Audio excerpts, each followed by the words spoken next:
Olá, sejam todos muito bem-vindos à Investigação Criminal. Eu sou Carla Albuquerque. Tenho aqui comigo hoje, ao vivo, a nossa querida amiga, delegada, doutora Raquel Galinatti. Seja muito bem-vinda. Obrigada, Carla. Eu adoro estar aqui, principalmente com as pautas que você aborda. Exatamente. Hoje a gente vai trazer a pauta aí do técnico Cuca, né? E o escândalo de Berna, que aconteceu em julho de 1987. Mas antes da gente entrar nessa questão, eu queria agradecer, né, as pessoas do próprio time do Corinthians, né, ali dos torcedores que fizeram, né, força para que essa pessoa, né, pedisse para sair, né? A nossa linguagem aí, pede para sair e ele saiu, porque realmente o que ele fez naquela época, em 1987, foi extremamente inadequado. Na verdade, não só ele, mas ele e mais outros 3 jogadores, né, abusaram de uma menina de 13 anos na Suíça, em Berna. E sabe o que é triste, doutora Raquel? É que a gente fala muito de ressocialização, de readequação, mas a gente precisa falar de arrependimento também, né? Quando a gente escuta as falas, inclusive, desse senhor, ele não se mostra nem um pouco arrependido de tudo que aconteceu. Tem até falas dele que são muito agressivas para essa menina, né? Que ele diz o seguinte: como é que ele poderia saber que ela tinha 13 anos? Ela parecia um armário. Como é que ele poderia? Ele tem que saber, não é? Porque 13 anos é uma adolescente. Quando a gente fala em 1987, a gente não está falando de 2023, né?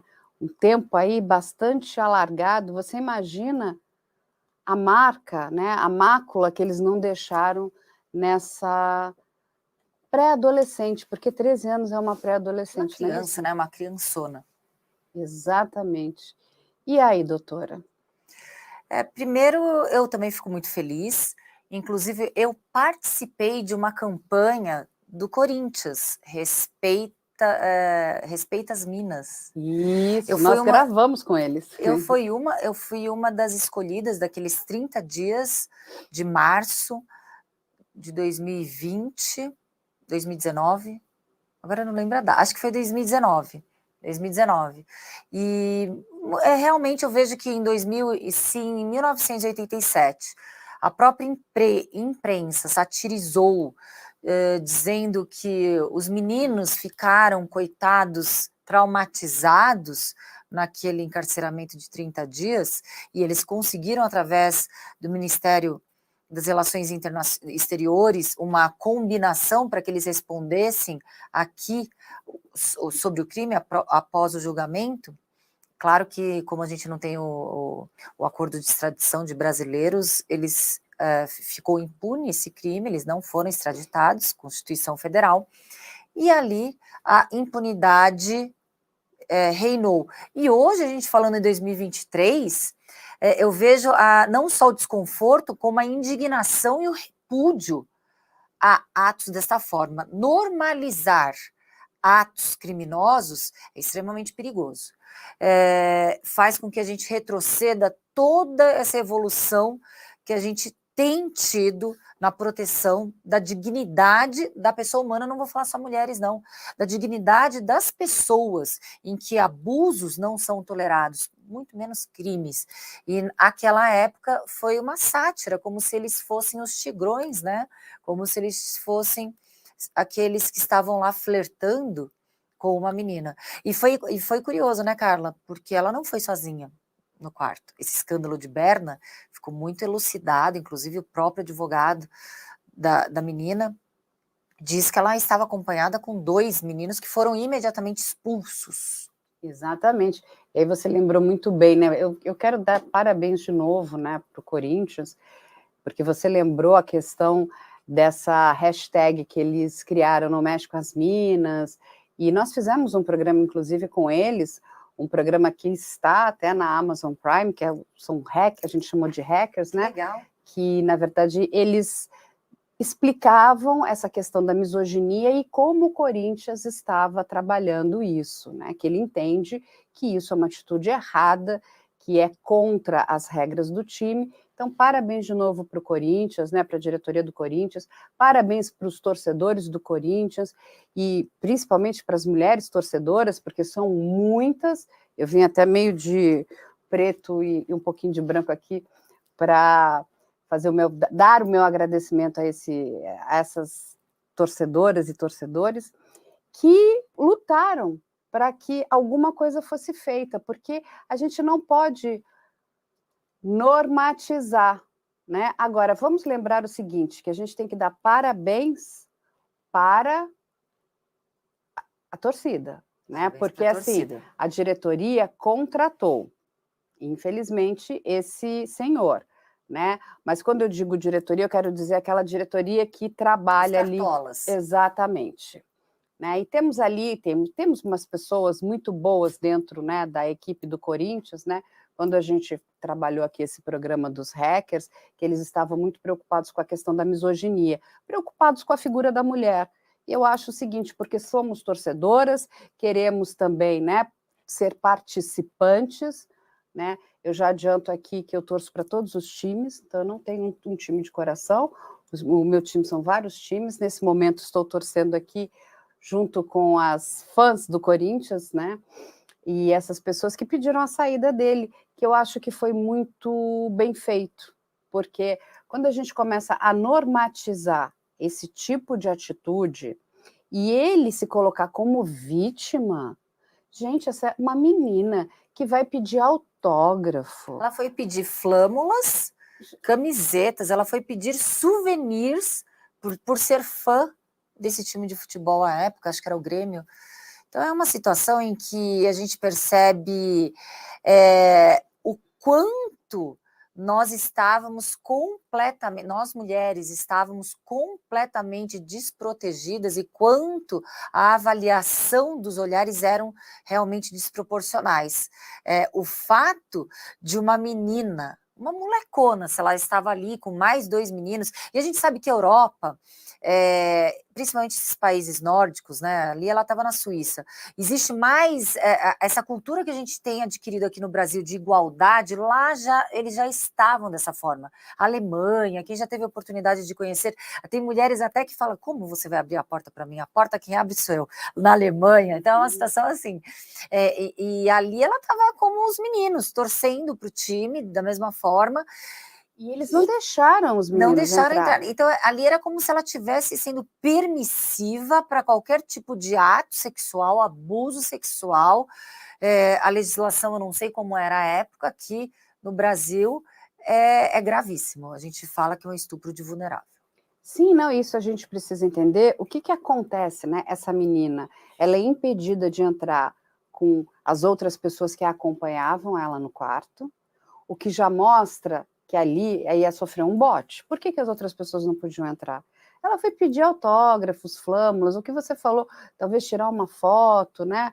Ela estava ali como uma fã, ela estava ali completamente inocente, né? E você culpar a vítima, você deixa que ela entre no seu quarto, você se aproveita dessa vítima junto com mais outras pessoas, ou seja, isso é uma tristeza. E aí é encontrado sêmen desse senhor dentro do corpo da vítima, sabe? E não existe um arrependimento, sabe? Falou, olha, meu ato foi repulsivo, eu fui um crápula, sabe, assim, não existe esse arrependimento, não, pelo contrário, só falta ele se colocar como vítima, eu sou vítima dessa situação, estou sendo perseguido, mas o que é isso? Eu acho o seguinte, se a pessoa não quer sofrer perseguição, não cometa esse tipo de atrocidades, entende? Aí dizer que, como é que ele podia imaginar que ela era uma menina, ela parecia um armário, ou seja, é um desrespeito. É um desrespeito e é realmente grave essas afirmações de defesa, mesmo, claro, que todo criminoso ele se coloca como inocente, né? Ele é inocente. Sempre, né? Nenhum criminoso ele vai falar, sou criminoso, pratiquei o crime. Mas é muito grave quando um certo tipo de repercussão e replica-se essa fala de que, não, eu não tive uma conjunção carnal. Então, você está amenizando outros atos que fazem parte do núcleo do estupro, porque a gente sabe que o estupro não é somente a conjunção carnal, é todo ato através de uma violência ou grave ameaça, com não consentimento da vítima, todo ato sexual ou ato libidinoso, sendo a conjunção carnal ou não. Se havia um sêmen dele nesta menina, era o quê? Era o quê, então? Exatamente. E sabe o que acontece? A gente está falando do esporte, né? O esporte é tão importante, e principalmente para o nosso país, a gente, né, consegue enxergar que ele muda a vida de pessoas, ele tira pessoas da área de vulnerabilidade, ele modifica Rompe famílias. barreiras sociais. Exatamente. Então, ele é de uma importância ímpar. E, assim, esse tipo de conduta não pode existir dentro do esporte. E, infelizmente, assim, o que a gente tem visto de casos nesses últimos tempos é assustador, não é? É Daniel Alves, é Robinho, é assim, gente, que não sejam só violências contra a mulher, o que aconteceu com Ronaldinho Gaúcho no Paraguai, gente, é uma confusão. Por que é que esses jogadores, eles precisam entender, inclusive, qual é o seu papel social. É uma situação em que talvez essas pessoas que elas tenham uma formação carente de valores, de ética, de moral, de conduta, quando se tornam mitos, quando se tornam heróis, porque o esportista, o atleta de futebol, muitas vezes, ele chega a ser comparado a super-heróis para as pessoas que ali admiram aquele time, aquele esporte. Então, talvez uma confusão mental, não amenizando a prática criminosa, de que ali eles podem tudo, inclusive objetificar mulheres, pessoas, para o seu prazer e para a sua satisfação. Eles têm um poder aquisitivo muito diferenciado de forma muito rápida, eles saem de uma classe social de uma forma geral e migram para uma outra classe social fora da realidade da média da população mundial, e ali talvez, por uma ausência de formação de caráter que vem no seio familiar, eles acreditam que tudo pode ser feito justamente por eles estarem sendo colocados como heróis, como admirados por todos, e o poder aquisitivo superando qualquer realidade da população. Então, isso não justifica, mas são lições que a própria sociedade, a própria torcida, que também tem uma admiração muito grande pelo seu time, pelos seus jogadores, e achei muito bonito, a torcida que estava com histórico de derrotas ali, mesmo assim, não admitiu vitórias a todo custo. Os torcedores do Corinthians, aliás, eu torço para 3 times, eu torço para o Fluminense, para o Santos e para o Corinthians.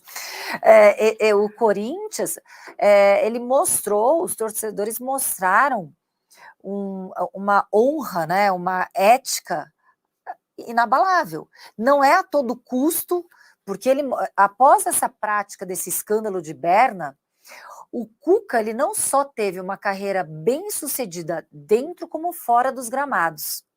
E é engraçado, Carla, que eu fiz um comentário nas minhas redes sociais, e um delegado, não aqui do estado de São Paulo, mas um delegado que é torcedor fanático do Corinthians, ele estava indignado. Ele estava indignado porque antes eu não fiz esses comentários, eu não narrei tais fatos quando ele era técnico do time XYZ. Esses torcedores, sim, são aqueles que querem ganhar o jogo a qualquer custo. Então, a torcida do Corinthians deu uma aula de que o jogo, o esporte, o vencedor tem que estar dentro de todas as balizas e regras, não só do jogo, como morais. Parabéns. Não, exatamente. Hoje a gente fala tanto, né, dessa questão, dessa sigla, né, que é o ESG, que vamos aqui tentar trazer aqui para esse universo também. A importância, não adianta lucrar, e aí quando eu digo lucrar, não é só financeiramente, né, lucrar a qualquer custo. Eu acho que nós temos responsabilidades sociais, né, e o que você falou, um jogador de futebol, um time de futebol, ele tem um impacto muito grande na sociedade, né? Ele transforma a nossa sociedade. O esporte muda a vida das pessoas, né? ele consegue falar com uma camada muito grande da nossa sociedade, em todos os níveis sociais. Ou seja, não podemos ter esse tipo de conduta. E quando uma torcida se coloca dessa forma, ela precisa, né, ser aplaudida, porque é o que você falou, não queremos ganhar a qualquer custo. Nós queremos ganhar e precisamos ter pessoas que sejam expoentes multiplicadores de honra, de ética e de moral, porque é isso que o nosso país precisa. Quando trazemos pessoas que fizeram o que ele fez, isso não é bom. E todo mundo diz, a pessoa tem o direito de se ressocializar, de trabalhar, de tudo. Lógico que tem o direito. Ninguém está tirando o direito de ninguém, mas não tem o direito ao esquecimento. O que é bem interessante essa sua reflexão, Carla, porque alguns dizem que é uma condenação permanente através da internet, uma condenação póstuma e permanente pela internet de atos feitos no passado.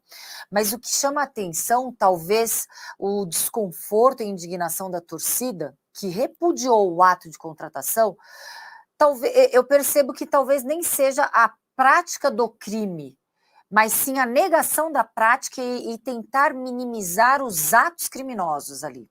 Então, talvez se ele tivesse uma fala, até porque eles foram recebidos como heróis, como os meninos foram traumatizados.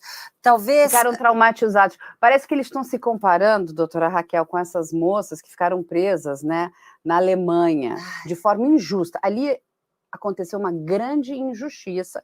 A gente até entende a polícia alemã, porque quando ela, né, vê duas passageiras chegando com uma bagagem lotada de drogas, até você separar o joio do trigo demora. É uma injustiça? É. Mas a polícia está errada lá do outro lado? Não.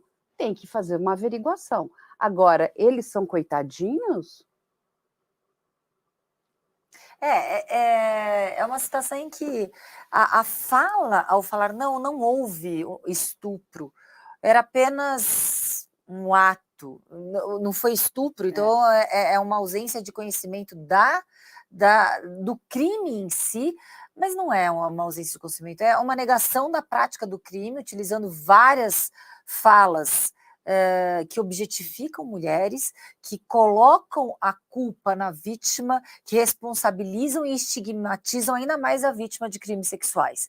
Então, toda a narrativa foi no entorno. O porquê que essa menina foi no quarto dos jogadores, o porquê essa menina ficou sozinha com esses jogadores, o que ela que foi ao encontro.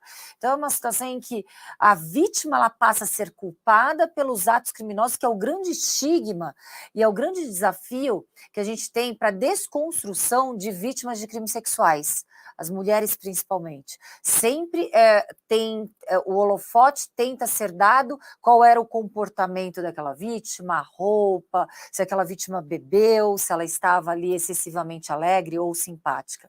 Então, essa mentalidade perigosa, misógina, arcaica, que permeava até os meios de comunicação. Então, deixa eu lhe fazer uma pergunta. Você que é delegada há tanto tempo, né, já lidou com muitos tipos de criminosos, porque, assim, essa atitude, né, o estupro, é de uma violência muito grande, né?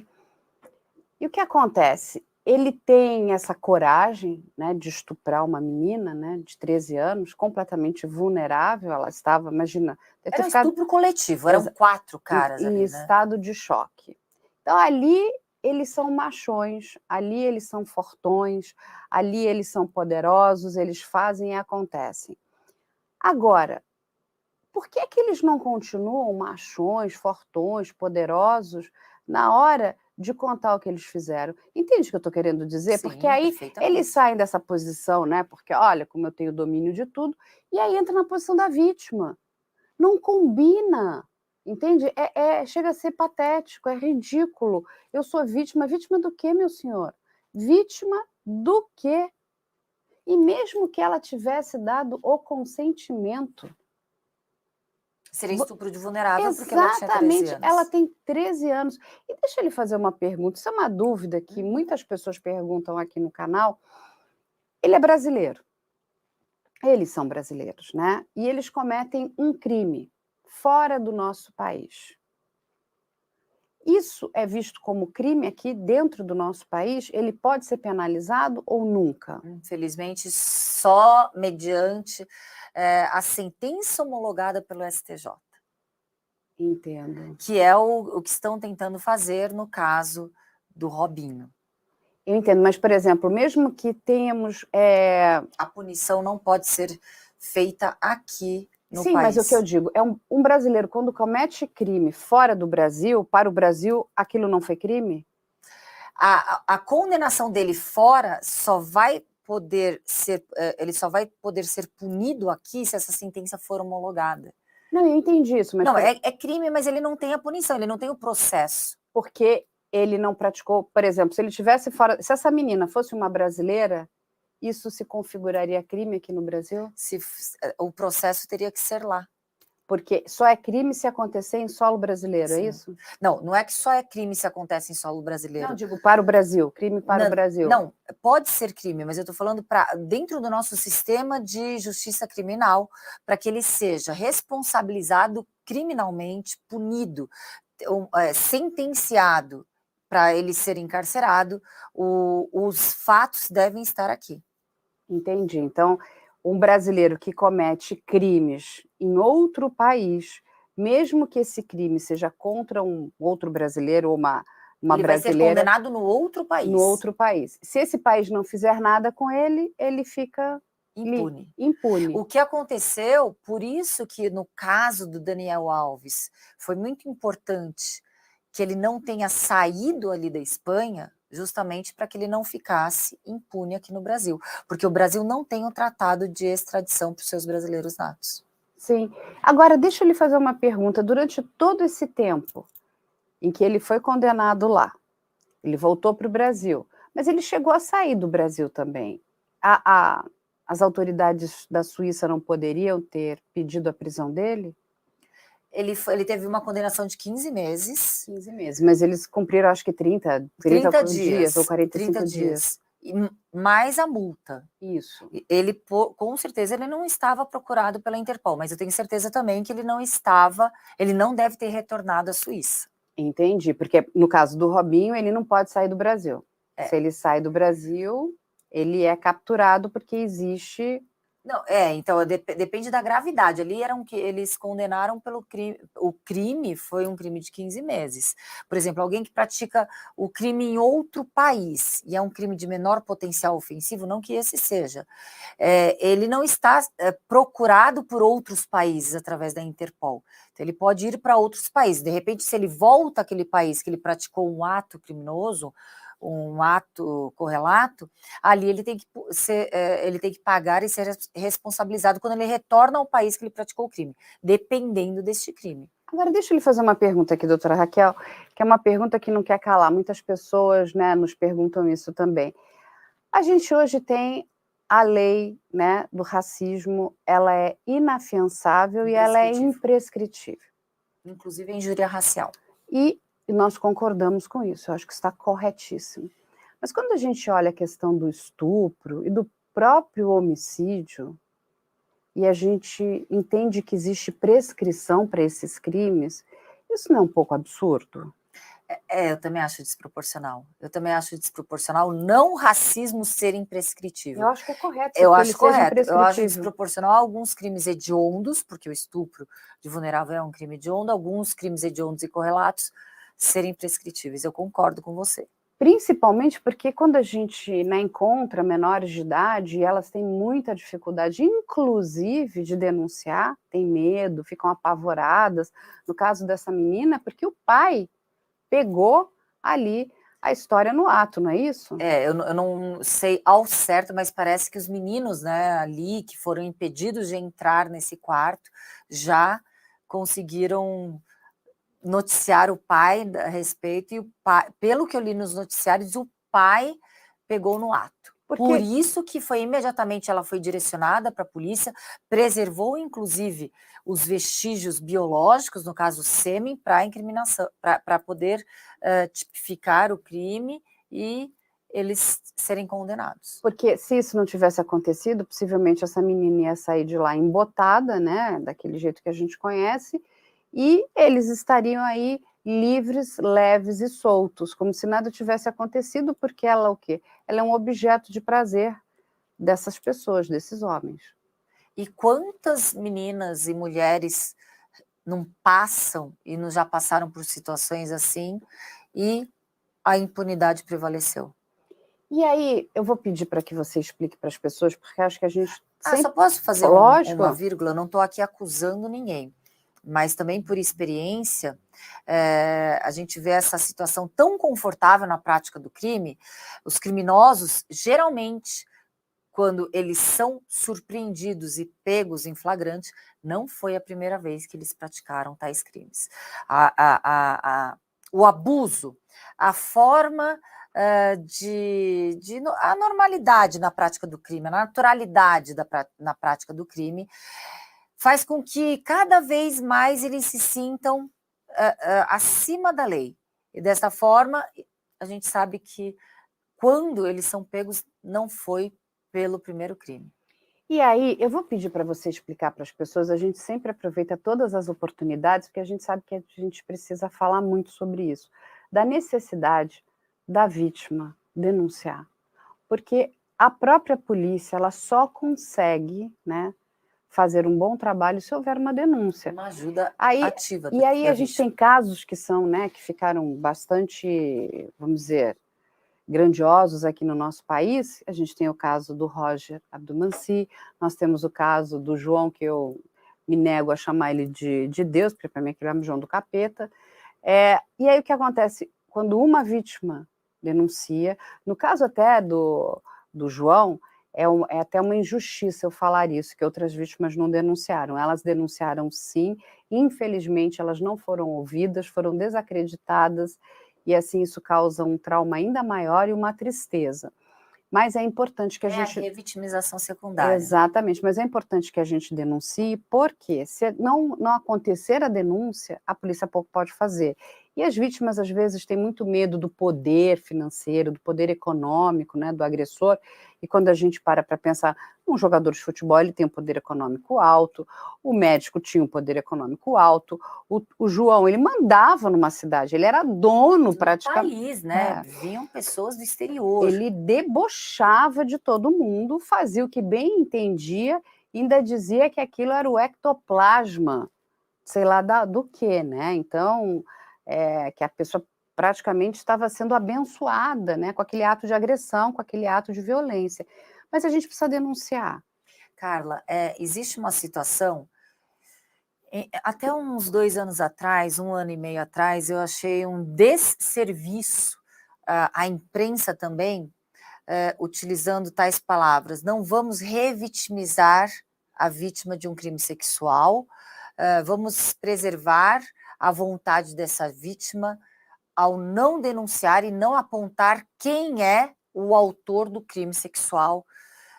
Foi um caso muito comentado, foi uma atriz que foi vítima de um crime sexual, do estupro, e ali ela resolveu dar para adoção, não é crime, a entrega para adoção é perfeitamente legal, você ter um filho e entregar de forma legal para adoção. Então houve várias polêmicas, críticas, mas ali foi um desserviço dos próprios veículos de comunicação, da imprensa. Vamos preservar a vítima. Mas a gente percebe que é um ato muito egoísta essa preservação, se a vítima ela pode informar, porque ali ela abriu metade da história, ela só não quis identificar o criminoso. E aí eu vou fazer um paralelo. Quando as vítimas elas se sentem estereotipadas, co-culpadas, elas não querem falar sobre o fato, porque elas estão se machucando e se sentem machucadas, e eu não nego que isso aconteça, mas, de uma certa forma, há uma condescendência para que a vítima fique quieta. Eu vou falar, gente, a polícia não é bidu para descobrir até uma bola de cristal o autor do crime, a materialidade do delito. Claro que a polícia vai buscar, vai chegar o mais próximo da reconstrução daqueles fatos criminosos para poder identificar o autor do crime. Mas se a vítima ela tem a possibilidade de auxiliar através da sua prova testemunhal, que a palavra da vítima é muito forte, através de nortes e diretrizes, claro que um caminho imenso, aberto para investigações, ele vai ser delimitado e mais rapidamente você vai chegar até esse criminoso. É inequívoco que a vítima ela vai se machucar ao reconstruir, mesmo que na sua mente, ao falar, ao verbalizar todo aquele crime bárbaro que ela sofreu. Mas ela está, sim, tendo uma responsabilidade de impedir, quando ela tem esse ato de denunciar, de impedir que este criminoso, esse predador sexual, pratique outros crimes. Sim. Então, essa situação que a gente vê, que ora a imprensa ela repudia os criminosos, atos criminosos sexuais, a objetificação da mulher, eu acho perfeito que a gente tenha isso, mas ora ameniza a responsabilidade também da vítima. E você sabe que ontem eu conversei com uma vítima, né, que ela estava sofrendo uma violência, né, para que fosse consumado o que estamos conhecendo hoje como estupro virtual, que acontece dentro do universo digital. E essa vítima conversou comigo, ela estava com muito medo, ela estava muito angustiada, e depois que ela falou, eu tirei um peso de dentro de mim. Sabe que foi muito bom poder falar? Então, assim, a gente sabe que a gente também, a cura ela vem pela palavra. É difícil no começo, é um passinho de cada vez, né? E quando a vítima consegue fazer isso, e a gente também tem que entender, tem violências que são tão horríveis que as pessoas demoram um tempo para conseguir processar aquilo tudo e, inclusive, denunciar. A gente sabe também que essas vítimas precisam de ajuda, né? E a gente tem se colocado aqui, né, muito ao lado das vítimas, inclusive para ajudá-las, né? E depois de conversar bastante com essa moça, ela se prontificou em falar com a polícia, em contar tudo o que estava acontecendo. Então, assim, mas a gente também entende o quão difícil é. E eu concordo com você, a imprensa precisa jogar junto, em todos os sentidos. Precisa ajudar a vítima, precisa ajudar as forças policiais, porque senão a gente não consegue combater esse tipo de crime. Sabe que a imprensa, quando ela fala não vamos fazer com que a vítima sofra novamente, a imprensa, de uma certa forma, está ajudando a esconder e preservar a identidade daquele criminoso, daquele agressor. E a vítima ela já está lá com a imagem dela escancarada em todos os veículos de comunicação, falando de forma reiterada que ela foi vítima, mas o criminoso está preservado. E a resposta que a sociedade dá para esse criminoso é: criminoso, vai lá, continua sendo predador sexual, criminoso sexual, porque a sua identidade continuará preservada para que a gente não machuque ainda mais a vítima. É um contrassenso, a vítima ela não pode aceitar o estereótipo de vítima, e ela não pode se envergonhar de ter sido uma vítima. Quem tem que ter a imagem desgastada e colocada ali para que ele não pratique mais crimes, inclusive nos Estados Unidos e alguns países, o criminoso sexual, a vizinhança, ela sabe quando um criminoso sexual está mudando para determinado bairro. E isso não é, no meu entender, no meu sentir, interpretar, uma punição eterna. É simplesmente uma proteção daquele meio social que esse criminoso está sendo reinserido. Não, sim, você precisa avisar a sociedade, entende? Porque assim, a gente só vai mostrar as coisas boas, as ruins não. Porque você não tem problema nenhum de dar informação da sua profissão, não é verdade? De quem você é. Agora, tudo aquilo que você fez de ruim, você quer que fique escondido. Você quer ter o direito ao esquecimento. Eu até entendo que uma pessoa que não cometeu crimes, ela tem o direito ao esquecimento. Por que ela vai ficar, né, com alguma coisa dela estampada se ela não cometeu crime algum? Mas no caso de agressores, de criminosos, eu concordo e eu dou parabéns para o STF que pacificou essa questão do direito ao esquecimento. É muito simples. Não quer ganhar voz dentro, né, da grande mídia, não cometa crimes, porque é papel da imprensa explicar o que está acontecendo, tentar traduzir algumas coisas. Nós também não temos respostas para tudo. Nós precisamos sentar e pensarmos juntos. De novo, quando a gente traz esses debates, inclusive, é para entender por que eu acredito que a lei de estupro, inclusive a lei de homicídio, é falha quando ela diz que existe uma prescrição para aquele determinado ato criminoso. Ou seja, a pessoa que morreu, a família nunca mais vai ver aquela pessoa. Aquilo não tem prescrição. Aquilo é para sempre, aquilo é eterno. A vítima que sofreu uma violência, um estupro, também não tem prescrição. Que prescrição é essa, né? Eu tenho muita dificuldade de entender essa prescrição. Porque ele fica ali se escondendo, vai levando, se tem bons advogados, vai empurrando, empurra com a barriga. Ah, prescreveu. Inclusive, o crime prescrito abre a possibilidade dele até retornar para a própria Suíça, porque houve uma prescrição, ele não cumpriu a pena. É uma tristeza. E aí, doutora, temos umas perguntas aqui. Já? Já. É que a gente está ao vivo, né? A gente está ao vivo e a gente fala, viu? Uhum. Deixa eu ler aqui as perguntas aqui, ó. Tem do Mauro Filipênio. Cuca passou por todo esse tempo com esse boletim de ocorrência e foi explodir em 2023.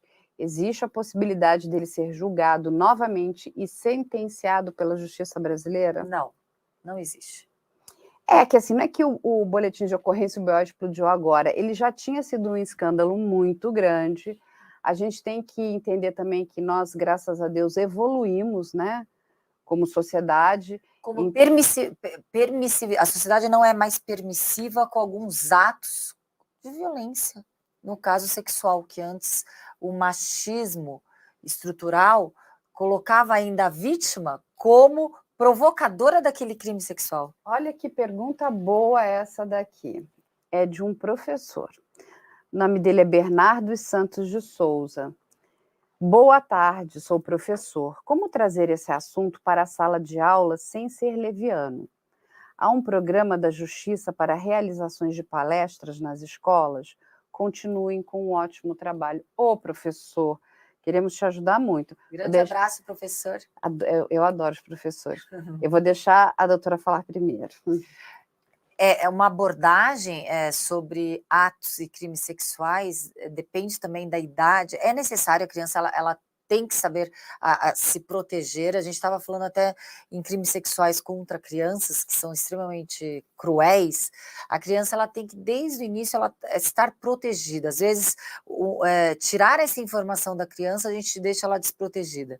Sinceramente, eu não sei qual seria a abordagem e nem a faixa etária, professor, eu não saberia. Teria que ter ali um conjunto pedagógico, de um conteúdo programático, para poder passar essa mensagem de forma correta para as crianças. E aí eu vou dar uma boa notícia aqui para o professor. Professor, tem um instituto que se chama Instituto Liberta, e ele trabalha exatamente com a questão da violência, né? Principalmente do estupro, e aquelas pessoas ali, ele fica dentro da PUC aqui em São Paulo, e eles fazem um excelente trabalho. O que acontece? Eles não recebem o público, não fazem atendimento ao público, mas eles trabalham exatamente com material didático para todas as faixas etárias, inclusive para crianças muito pequenas mesmo, nas quais você precisa ensinar aquilo que é uma atitude inadequada, porque infelizmente quando a gente fala de crianças menores de idade, e aí é uma informação também que eu vou repetir aqui muitas vezes, as maiores vítimas de estupro não são mulheres, são crianças, infelizmente, de 0 a 12 anos. Elas não sabem nem que elas estão sofrendo violência, porque aquilo acontece dentro da casa dessas crianças, e como elas são muito pequenas, então se o pai, o avô, um tio, um padrasto faz aquilo, ela acha que não tem nada de demais.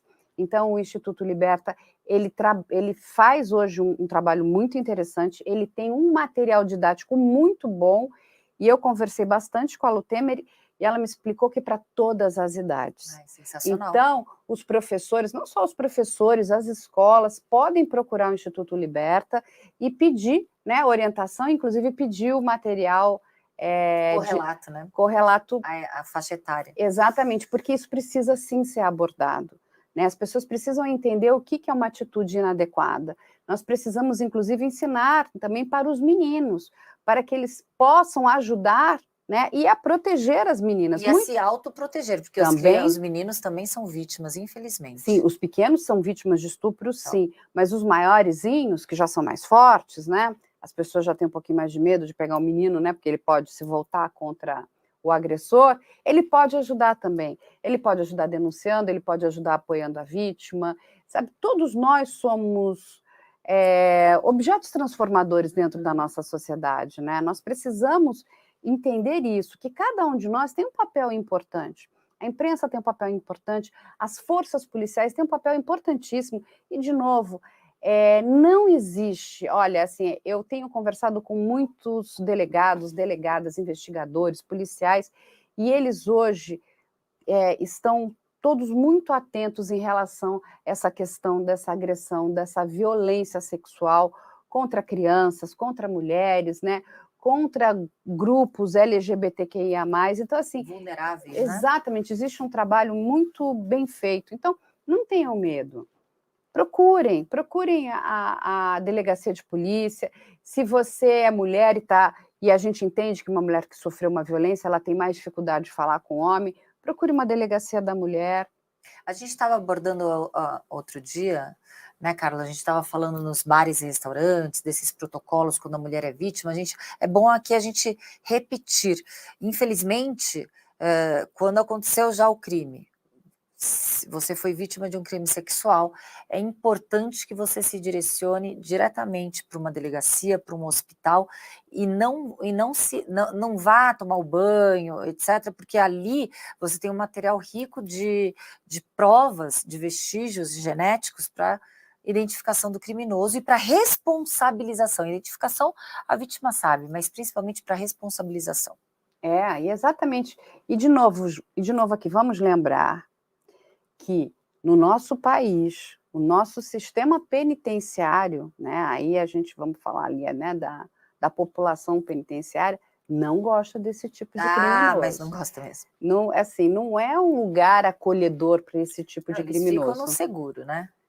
Porque vamos lembrar, né, que os piores criminosos têm mãe, têm filha, têm avó, têm tia, têm irmã, e assim, isso não é tolerado. Não. É o que a gente escuta aqui muito, né? Então, assim, não é bom ir para um lugar desses, não. Então, pensa duas vezes antes de fazer essa bobagem, não é?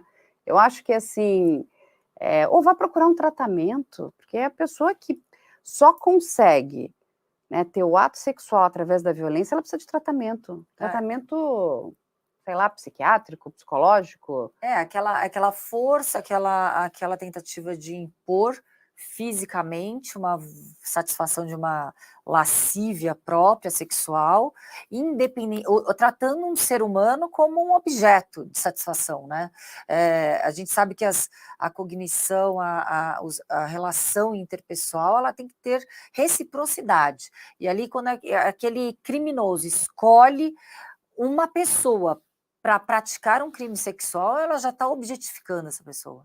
Está despindo da vontade só para a própria satisfação da própria lascívia. E aí eu vou aproveitar que já estamos aqui ao vivo, porque eu sei que a doutora Raquel tem um convite para fazer para as pessoas. Na verdade, isso vai acontecer em 2 estados, mas primeiro vai acontecer aqui em São Paulo, é isso? Isso, Carla. Dia 4 de maio, quinta-feira, aqui em São Paulo, na cidade de São Paulo, no Conjunto Nacional, Livraria Plácido, terá o lançamento de uma obra que foi organizada por mim. Eu convidei vários juristas que têm a temática, a defesa da mulher. Então, o nome do livro é justamente a nossa intenção, o nosso objetivo.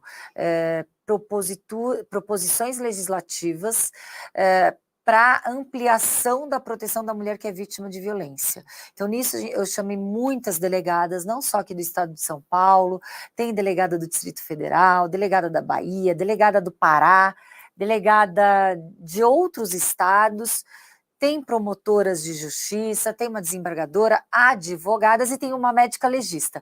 E nisso somos em 28 coautores, falando, escrevendo, aliás, artigos, que são artigos acadêmicos, mas artigos acadêmicos com possibilidades reais de implementação de políticas públicas por parte dos governos, tanto estaduais como federal, sem impacto orçamentário, e que seria muito fácil, né, ampliar esse rol de proteção, necessariamente não dá um impacto orçamentário. É uma vontade política de realmente querer proteger as mulheres vítimas. Olha só, uma grande oportunidade para vocês conhecerem essas delegadas maravilhosas, essas juristas, advogadas. Estarei lá também prestigiando. Você é a nossa convidada de honra, Carla. Imagina. Como sempre. Então, é uma oportunidade bastante importante, né? Quem puder estar lá, prestigiar, vai conhecer aí a doutora Raquel também ao vivo e a cores, as outras delegadas, estaremos todos lá. Eu acho que é um tema bastante importante, que bom que estamos falando, debatendo e pensando sobre isso. E antes da gente encerrar aqui, tem mais uma pergunta do Luiz Lima. Ele faz a seguinte pergunta: qual o sentimento de vocês, mulheres, quando se deparam com uma grande parcela da população que nesse momento está falando que abordar esse tema é lacração? Olha... É homem que perguntou? É. Parabéns, hein? Não é? Porque a pergunta dele já mostra uma contrariedade nessa fala, né? Exatamente. Vou deixar a doutora falar primeiro. Vamos lá. Eu acho que quando a gente vive num mundo que a inversão de valores ela tende a nortear os padrões da sociedade. Então, quando o normal é você tirar vantagem em tudo, aquele que reclama é o chato, aquele que reclama hoje a gente tem uma situação em que o correto é o indesejável em várias situações. Quem diz que é lacração são aqueles que são coniventes com práticas criminosas, são aqueles que passam a mão na cabeça de bandido, são aquelas pessoas que gostam de bandidos. Então, esses justificam o repúdio a atos criminosos como lacração, porque eles querem amenizar atos criminosos. Eu também dou parabéns para ele pela pergunta. E assim, eu sempre digo que eu gosto de um bom debate, mesmo que a pessoa seja completamente contrária à minha posição, mas que ela venha com argumentos inteligentes. Eu não vou debater com uma pessoa que chega gritando, isso é lacração. Mostra ali que a pessoa já tem problemas cognitivos. Então, assim, a gente tem que deixar de lado, porque beira quase que a vulnerabilidade, né? Então, quando ela vem com argumentos sólidos, inteligentes, a gente senta e debate.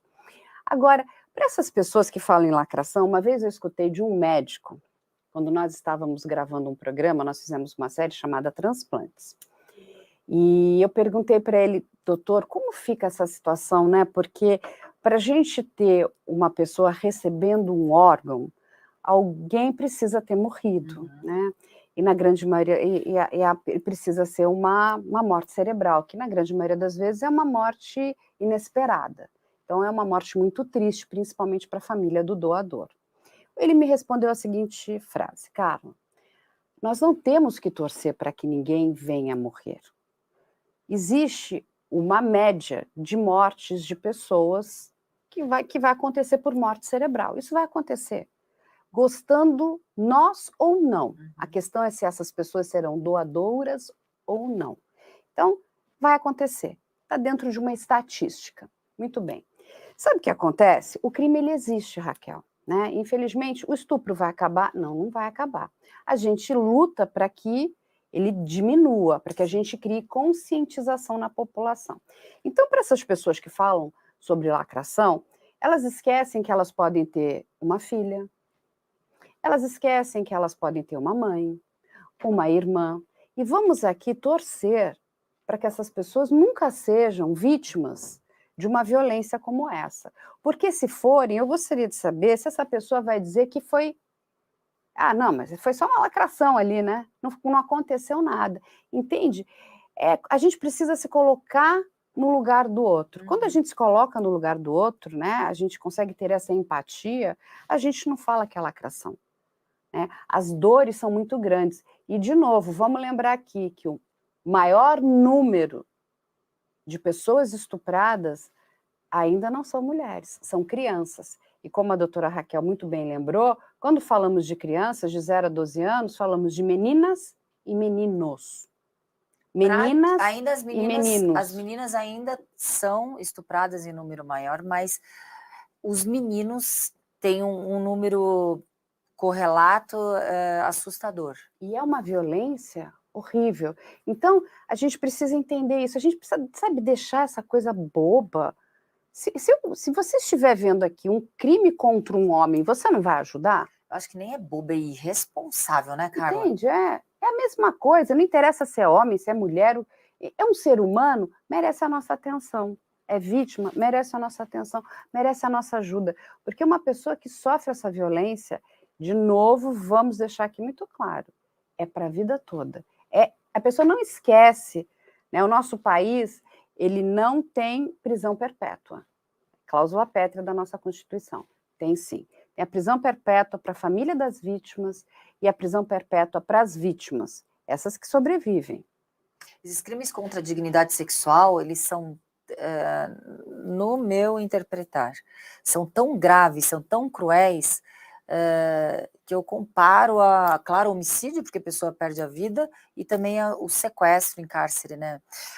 São crimes que nunca mais aquela vítima que passou por esse crime consegue se restabelecer. Exatamente. Então, vamos ser empáticos. Vamos deixar aqui as redes sociais da doutora Raquel Galinatti. Quem tiver dúvidas, principalmente nesse assunto, pode entrar em contato com ela, não pode? Tem o Instituto Pró Vítima também, Instituto que ela é embaixadora. Sou sócia fundadora e embaixadora, tem a presidente Celeste. E aí é uma coisa muito boa do Instituto Pró Vítima, até para a gente falar aqui para as vítimas, se você foi vítima, você pode entrar em contato, porque eles prestam, inclusive, um apoio legal, né? Sim. Um apoio jurídico para essas pessoas. Também a doutora Celeste me contou que também presta um apoio psicológico, que é importantíssimo. Então, assim, e vocês, eu sei que estão trabalhando no Estatuto da Vítima. Olha aqui, porque a gente tem muitos estatutos, né? Que ajudam, inclusive, os criminosos, mas o da vítima está nascendo, em breve nós vamos falar mais sobre isso, que eu acho que é uma demanda da nossa sociedade. Precisamos estar do lado das vítimas, das pessoas de bem, das pessoas que pagam impostos. Essas pessoas são maravilhosas. Os criminosos, bom, a gente deixa de lado, é problema da justiça. É isso, gente, vai ficar aqui também as nossas redes sociais e o nosso e-mail que vocês conhecem, que é op@medialento.com.br, e não vamos deixar de ir na livraria no dia 4, olha aqui, tá aqui, Políticas Públicas, na livraria Plácido, na livraria Plácido, aqui em São Paulo, no dia 4, correto? 4 de maio, às 18 horas. Às 18 horas. Será um coquetelzinho, então, será um ambiente muito seguro, com muitos policiais. Olha que delícia, vamos lá, vamos estar lá. É isso, gente, muito obrigada, doutora, e vamos aqui continuar agradecendo a torcida do Corinthians. Vocês estão de parabéns. Só amor para vocês. E respeita as minas. Exatamente, respeita as minas. Essa hashtag é maravilhosa. Um beijo e até a semana que vem.